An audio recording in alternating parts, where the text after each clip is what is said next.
Olá pessoal, sejam bem-vindos a mais uma aula do canal Anatomia Virtual. Deixe seu joinha, se inscreva no nosso canal. Hoje, continuando o assunto, nós vamos falar sobre a Introdução ao Estudo de Anatomia, parte 3, onde nós vamos relatar sobre os conceitos, planos e eixos que são fundamentais para vocês entenderem as imagens geográficas, os cortes disponíveis de peças anatômicas nos seus laboratórios. Anatomia significa cortar em partes, separar. Notem que não deve-se dizer cortar em região, porque pode dar a impressão de ser um mapa geográfico. Cortar em pedaço, porque dá a impressão de ser parte de alguma comida. Então, o correto é cortar em partes. Os conceitos gerais em anatomia. Então, nós vamos ver o que é normal, o que é variação anatômica, o que é anomalia, o que é uma monstruosidade. Normal corresponde ao padrão morfológico encontrado na maioria dos indivíduos. Já a variação anatômica é uma diferença morfológica que podem ser encontradas entre os indivíduos não acompanhadas de prejuízo funcional. Aqui nós temos um arco aórtico, onde 70% dos encontrados são dessa forma aqui. No entanto, pode-se encontrar o surgimento dos vasos de outras formas também, como relatado aqui. Então, 70% dos casos, os padrões normais, considerável padrão normal, como a gente falou, que é encontrado na maioria dos indivíduos, nós vamos encontrar um arco da aorta, o tronco braquiocefálico. Do tronco braquiocefálico vai sair a artéria carótida comum direita, a artéria subclave direita, a artéria carótida comum esquerda e a artéria subclave esquerda. No entanto, aqui demonstra a grande variação desse surgimento dos vasos. Pode ser encontrado 13% nesse sentido, saindo os vasos diretamente do tronco braquiocefálico, como aqui em C também. Aqui diretamente quase do arco da aorta e aqui totalmente do arco da aorta. Sendo essa variável pode ser de 13% nesse modelo, 9%, 3%, 1% aproximadamente. No entanto, apesar dessa variação anatômica existir, não altera a função. Então, a variação anatômica é isso, é uma diferença numa estrutura ou órgão que não vai alterar a função.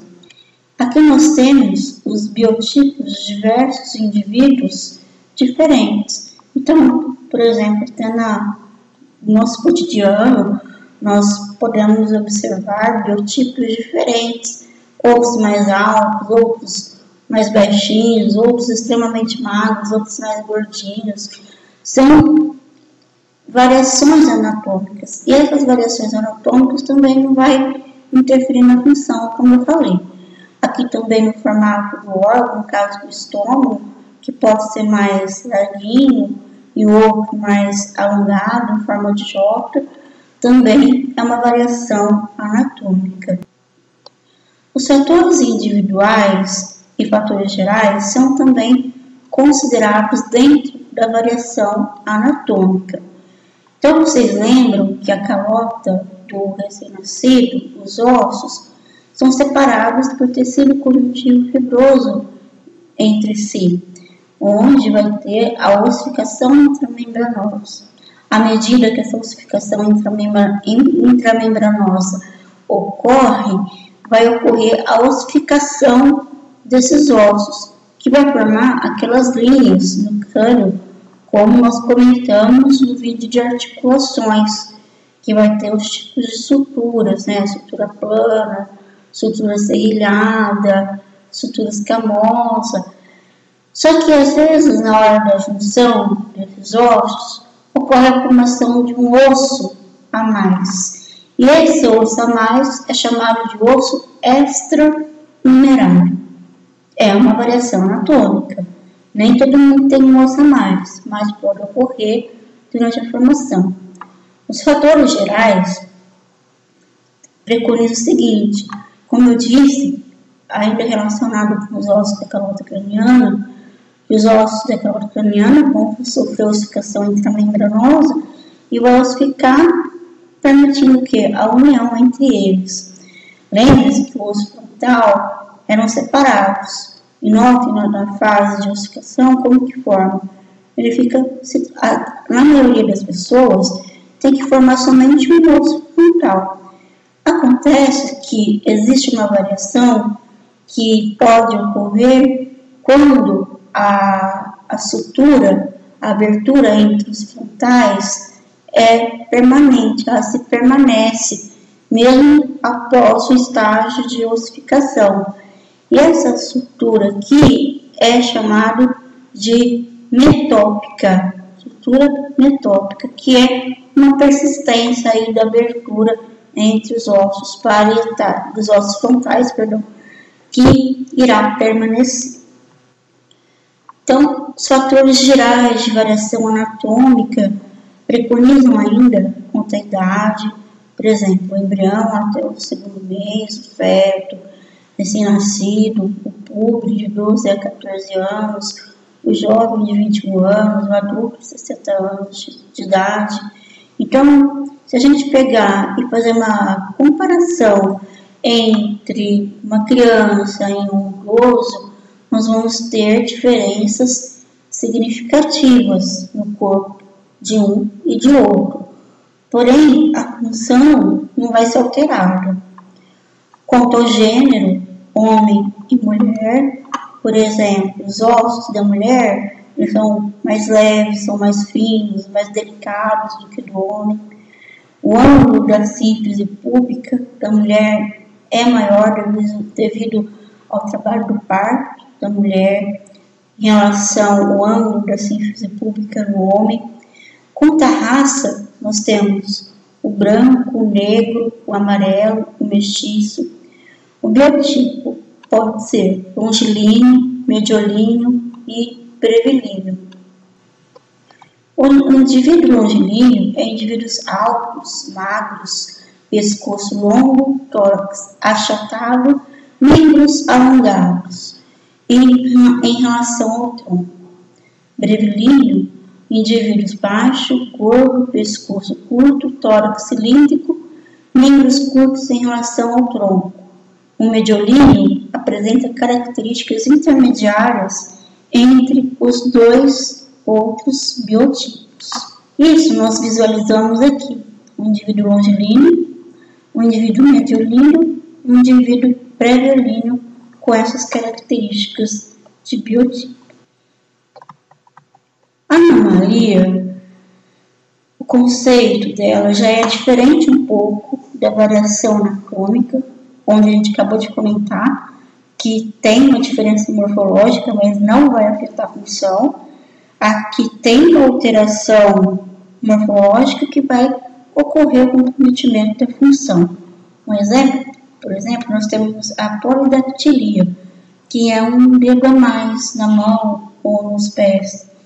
E essa polidactilia, ela vai interferir no funcionamento, principalmente de flexão e extensão, pode intervir aí atrapalhando esses movimentos. A monstruosidade já é uma alteração profunda na construção do corpo do indivíduo, sendo em geral incompatível com a vida. Por exemplo, a anencefalia, os gêmeos siameses são situações que não tem como ver vida aí. Então, diz que é incompatível com a vida. Existe uma parte da anatomia que estuda só isso, que é chamado de tetralogia, que vai estudar somente casos de monstruosidade. Inclusive, nos grandes museus de anatomia, tem peças anatômicas que vocês podem estar visitando, que tem esses exemplos aqui, de anencefalia, gêmeo siamês, são situações aí que são incompatíveis com a vida. A nomenclatura da anatomia, né? Quanto à nomenclatura da anatomia, ela é de origem latim e ela tem uma referência na terminologia anatômica, que é sempre viável nós estarmos consultando para sempre mantermos atualizado, mas a nomenclatura da anatomia, como nós vamos ver durante a aula de hoje e durante as demais aulas de anatomia que vocês possam assistir, tem um vocabulário próprio dela. Então, por exemplo, superior, inferior, lateral, medial. São alguns vocabulários que são próprios da anatomia. Então, ela utiliza um vocábulo próprio da disciplina. Abreviaturas para os termos gerais de anatomia. Então, nos livros, pessoal, vocês podem ver algumas abreviaturas. Por exemplo, artéria, artérias, ligamentos, músculos. Como que se escreve corretamente de maneira a abreviar abreviaturas? Nervos, ramos, veias. Isso é importante que às vezes na hora da prova de anatomia, na prova prática, o professor às vezes aponta uma artéria, algum ramo de veia, algum músculo, aí vocês têm que colocar, ou vocês escrevem por extenso, artéria tal, por exemplo, ou então vocês podem colocar a ponto artéria ulnar, por exemplo, um exemplo. Então, é a forma correta de vocês escreverem. A conformação e divisão do corpo humano. Então, o corpo humano está dividido em cabeça, pescoço, possui uma raiz que é o ombro, braço, o antebraço, a parte livre que é a mão. Aqui o tronco está subdividido em tórax, abdômen e a pelve. Aqui o osso do quadril, coxa, perna e o pé, que é a parte livre. Nós acostumamos a falar, ai que dor no braço, ai que dor na minha perna. Então, lembrando que quando você está diante do estudo da anatomia, vocês têm que fazer referência corretamente das partes do corpo, né? Então, cabeça, pescoço, ombro, braço, antebraço, a mão, quadril, coxa, perna e pé. E o tronco, tórax, abdômen, pelve, né? Que é a subdivisão aí, corretamente do pulmão. A posição anatômica é o indivíduo de pé, com a face voltada para diante, o olhar dirigido para o horizonte, membros superiores estendidos ao lado do tronco, com as palmas voltadas para frente. Os membros inferiores unidos, com os dedos dos pés voltados para adiante. Essa posição anatômica é muito importante vocês saberem daqui para diante, porque elas vão servir de referência para vocês fazerem a localização, a situação de cada órgão, mediante a posição anatômica. Então, ela é essencial, por exemplo, se o professor colocar, por exemplo, o membro superior na mesa, ou o membro inferior, vocês saberem que lado que é, se é lado direito, se é lado esquerdo. Mesma posição de alguma estrutura anatômica, faz necessário lembrar aí de sempre a posição anatômica.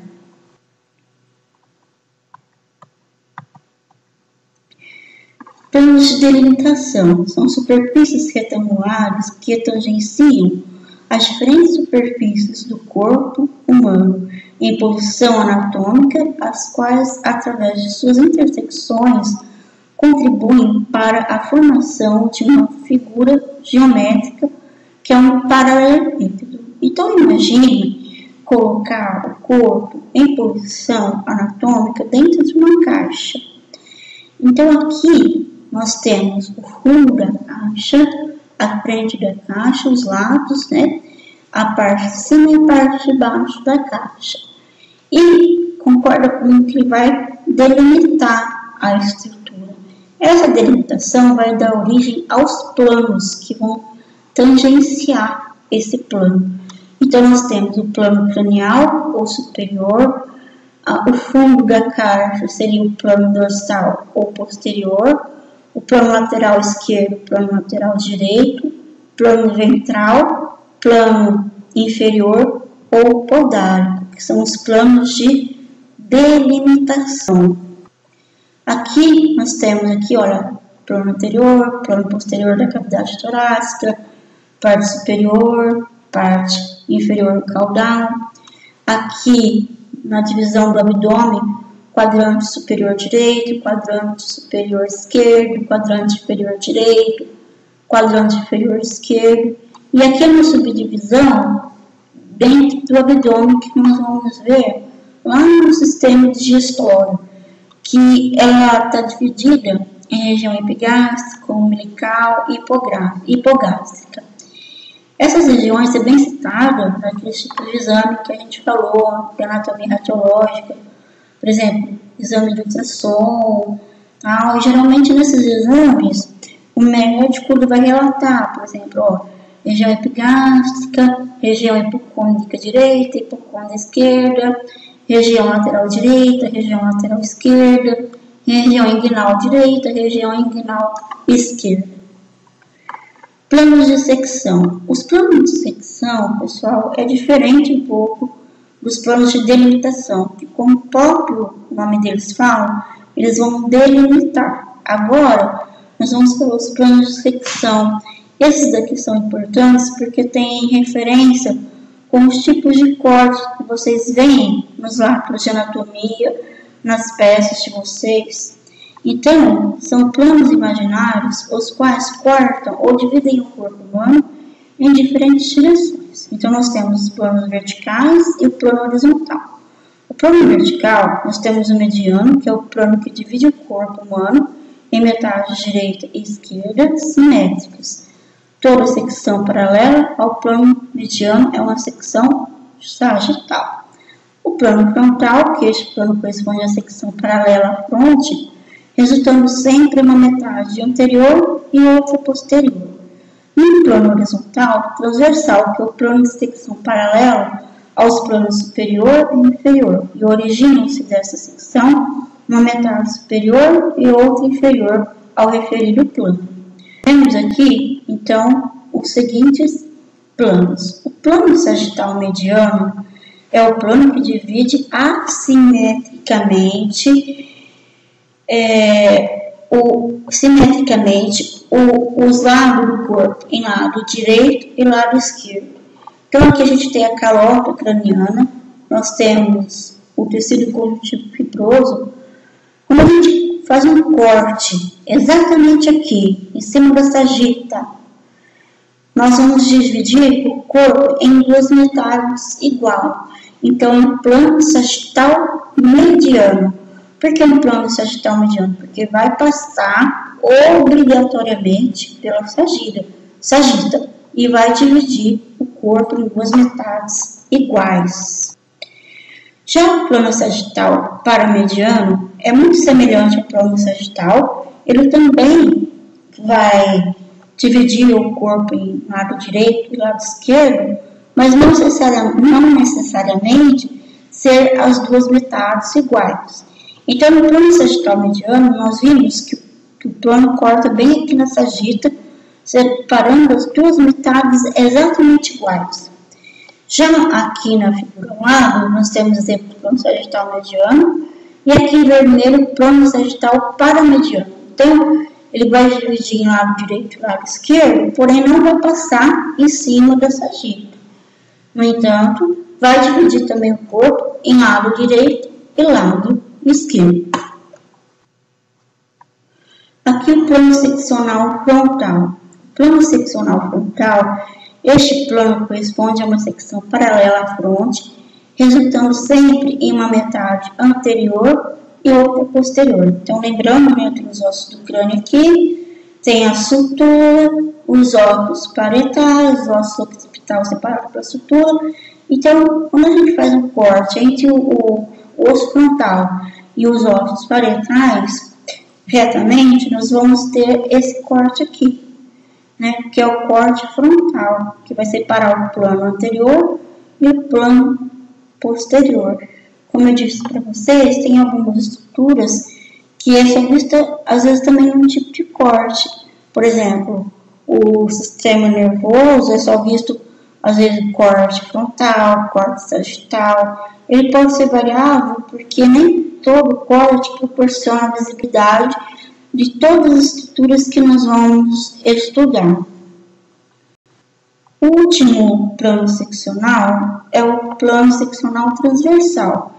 Esse plano seccional ele é paralelo aos planos superior e inferior e origina dessa forma a secção de uma metade superior e outra inferior ao referido. Então, vai dividir a parte superior e a parte inferior. Os eixos do corpo humano, eles são linhas invisíveis, na verdade. Então, a gente tem que imaginar essas linhas. Então, como diz aqui, os eixos do corpo humano são linhas imaginárias traçadas em relação ao corpo humano, incluído no paralelepípedo partindo do centro de um dos planos de delimitação, ou plano oposto, em torno das quais as articulações móveis do corpo humano realizam movimento de rotação. Eles podem ser classificados em heteropolares, que são eixos dos quais as duas extremidades da linha imaginária tocam em porções morfologicamente distintas do corpo humano. Homopolares são eixos onde as extremidades alcançam as partes morfologicamente correspondentes no corpo humano. Então, aqui nós temos o eixo antero-posterior ou sagital. O eixo antero-posterior sagital une o plano anterior ao centro do plano posterior. É um eixo heteropolar. O eixo longitudinal ou crânio caudal é une o centro do plano superior ao plano inferior. Então, é um eixo heteropolar. E o eixo lateral é um eixo homopolar, porque vai unir os dois planos laterais opostos. Como eu disse para vocês, essas linhas são imaginárias, nós não vemos isso. Então, é mais ou menos como tem a união dos pontos. Vai chegar uma hora que vai ter a união, tanto do ponto anterior como posterior, né? Vai ter um ponto que vai ter união da parte cranial à parte caudal. E vai ter um ponto que vai ter união do eixo lateral. Bom, termos de posição. Esse aqui é um esquema que eu gosto muito, do D'Angelo Fatini. E esses termos de posição, é muito importante para vocês referenciarem quantas estruturas que vocês vão começar a estudar. Então, aqui é o corpo sagital do tórax, que mostra essa linha aqui, é uma referência para vocês. Aqui seria o plano sagital mediano, que é aquele plano que a gente comentou, que passa sobre a sagita, que vai dividir em duas partes iguais do corpo, onde a gente tem essas estruturas aqui e essas estruturas aqui. Então, essas estruturas aqui que cortam o plano sagital mediano, por exemplo, a A, que esquematicamente, a B e a C, são estruturas medianas, porque está passando pelo plano sagital mediano. Então, por exemplo, aqui a gente tem esquematicamente o processo tifoide, a vértebra, são estruturas medianas. Mas na face, por exemplo, a gente tem o nariz, a boca, que vai passar exatamente no meio aí do plano sagital mediano. Essas estruturas aqui estão muito relacionadas com a aproximação do plano sagital mediano ou afastamento. Então, quando o F, aqui uma estrutura F, se aproxima do plano sagital mediano, ela vai ser medial.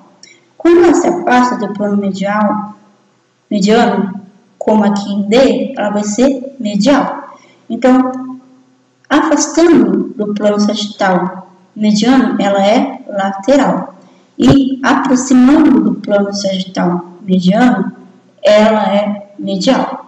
Então, F, medial porque está próximo. AD, lateral porque está longe do plano sagital mediano. E a E é uma estrutura intermédia, porque vai ficar entre a estrutura medial e a estrutura lateral. Um exemplo, a gente tem o músculo da coxa, que é o músculo quadríceps femoral, que vai ter o músculo vasto lateral, músculo vasto medial, vasto intermédio, o reto femoral, vai ter uma estrutura intermédia entre o lateral e o medial. Aqui a gente tem sempre a parte superior, a parte inferior e uma média. Ou então, no caso de membros, a gente tem a parte proximal, parte distal e uma média. Então, aqui entre as mãos, ó, parte medial, o intermédio e o lateral. Aqui, o osso temporal é no osso sfenoide fica como sendo médio, e aqui o osso zigomático como anterior. Aqui no exemplo, a gente tem os ossos do membro superior e os ossos do membro inferior. Então, no caso de membro, nós temos aqui ó, o ombro, que é a raiz, né, a parte livre, que é a mão. Nós temos aqui o rádio e a ulna. Então, na posição anatômica, nós temos aqui o rádio, na posição anatômica, ele é lateral. E a ulna, na posição anatômica, ela é medial. Porque se vocês imaginarem na posição anatômica, o rádio ele vai estar mais afastado do plano sagital mediano. Então, não vai ser lateral. A ulna, como vai estar mais próximo do plano sagital mediano, ela vai ser o quê? Medial. E além disso, nos membros, aquela parte de proximal, que seria a raiz, e a parte distal, que seria a parte livre. O mesmo ocorre aqui no membro inferior, né? O osso do quadril. O osso do quadril é a raiz, né? A articulação do quadril. O fêmur, que temos aqui, a tíbia e a fíbula. Então, a tíbia aqui, na posição anatômica, sempre na posição anatômica, vocês têm que imaginar. Porque se vocês não imaginarem na posição anatômica, vocês vão errar.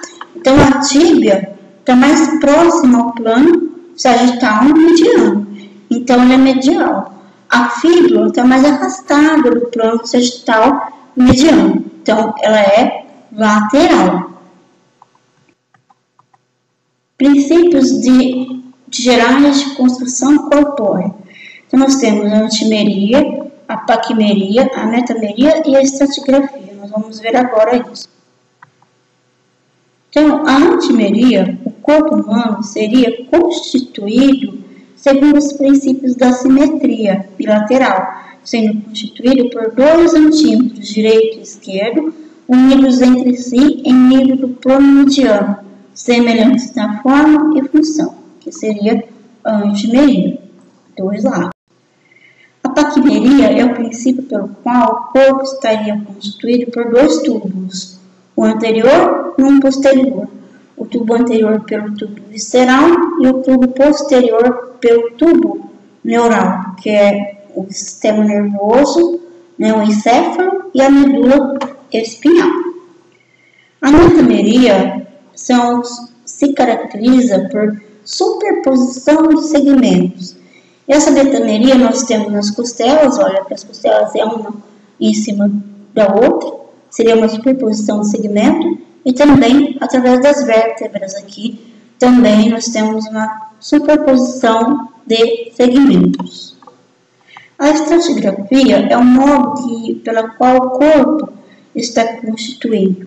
Então, quando nós vamos realizar o processo de dissecção, nós vamos ver que tem essa sequência aqui, ó, pele, tecido celular subcutâneo, temos a face muscular que reveste os músculos, temos os músculos, os ossos.